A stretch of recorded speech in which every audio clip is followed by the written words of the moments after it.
If you pick up a $1 bill and look closely at the face printed on it, you'll see a man who seems carved out of calm determination. The powdered hair, the sharp eyes, the firm jawline, he looks like someone who has witnessed storms and still stands upright. But that portrait doesn't simply belong to the first president of the United States. It belongs to a man whose choices shaped the destiny of an entire continent. A man who stepped into history not because he sought power, but because power kept chasing him.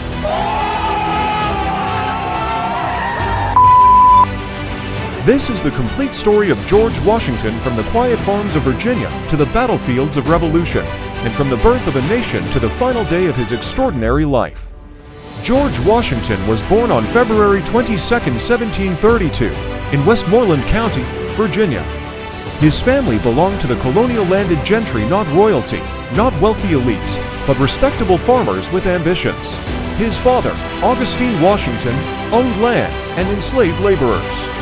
His mother, Mary Ball Washington, was known for her strict discipline and strong character.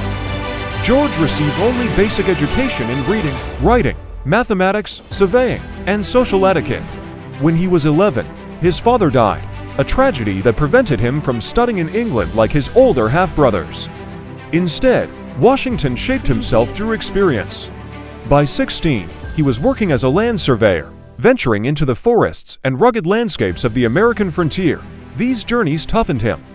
He learned independence, survival, patience, and leadership under pressure, qualities that defined him for the rest of his life. At 21, he entered a new world when the governor of Virginia sent him on a perilous mission to deliver an ultimatum to French troops. This mission, completed through snow, rivers, and hostile territory, brought him fame as a brave and capable young officer. In 1754, Washington commanded colonial forces at Jumonville Glen, a skirmish that contributed to the outbreak of the French and Indian War. He experienced defeats, political controversies, and harsh battlefield lessons, yet his courage became legendary.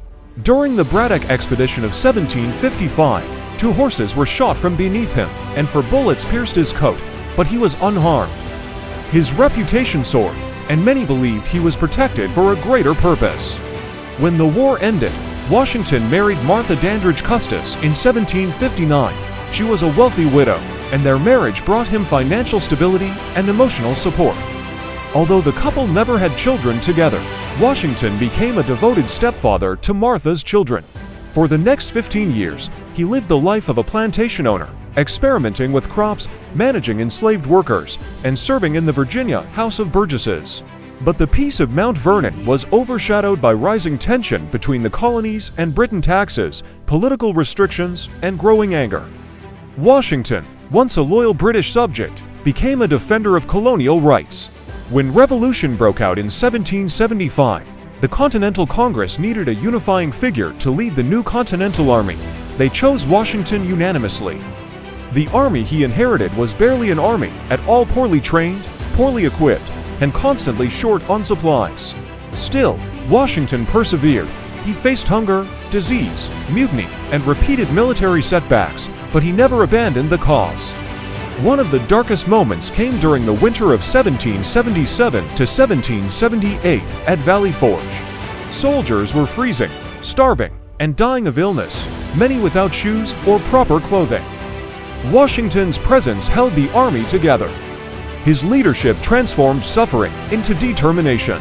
Another defining moment came on Christmas night, 1776, when Washington led a daring nighttime crossing of the icy Delaware River. The surprise attack at Trenton that followed revitalized American morale. The war dragged on until 1781, when Washington, aided by French forces, trapped the British Army at Yorktown. The ensuing surrender ended major fighting and secured American independence. After 8 grueling years of war, Washington did something extraordinary. He resigned as commander and returned to private life. The world was stunned. Victorious generals often seized power, but Washington walked away. His humility became one of his greatest legacies. But the new nation was fragile and disorganized. The Articles of Confederation were failing, and the states were drifting apart. In 1787, Washington was called upon to preside over the Constitutional Convention.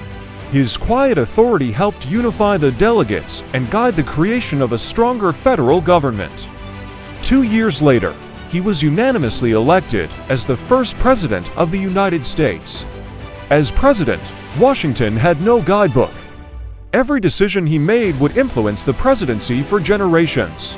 He formed the first cabinet, oversaw the creation of the National Bank, appointed the first Supreme Court justices, and navigated intense political divisions between Federalists and Democratic Republicans. He insisted on neutrality in foreign wars, avoiding entanglement in the violent conflicts sweeping Europe. His steady leadership helped stabilize the young republic.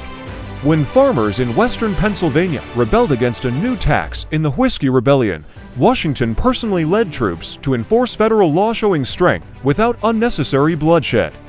Perhaps his most important decision was stepping down after 2 terms. He could have ruled for life, but chose instead to cement the principle of peaceful transfer of power. This became a cornerstone of American democracy. Washington retired again to Mount Vernon, hoping for peace. He spent his final years overseeing his estate, managing correspondence, and reflecting on the nation's future. But in December 1799, after riding in cold, rainy weather, he developed a severe throat infection.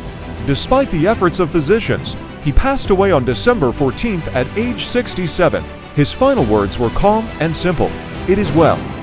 The nation mourned the loss of its most trusted leader. Washington had shaped America not only through war and government, but through character, discipline, humility, restraint, and duty. Cities, counties, monuments, and even the nation's capital bear his name. His face on the dollar bill is more than a symbol. It is a reminder of the steady hand that guided a fragile new republic through its most uncertain age. The story of George Washington is, in many ways, the story of the United States itself, born of struggle, defined by perseverance, and guided by the vision of a man who never wanted a crown, yet helped create a nation.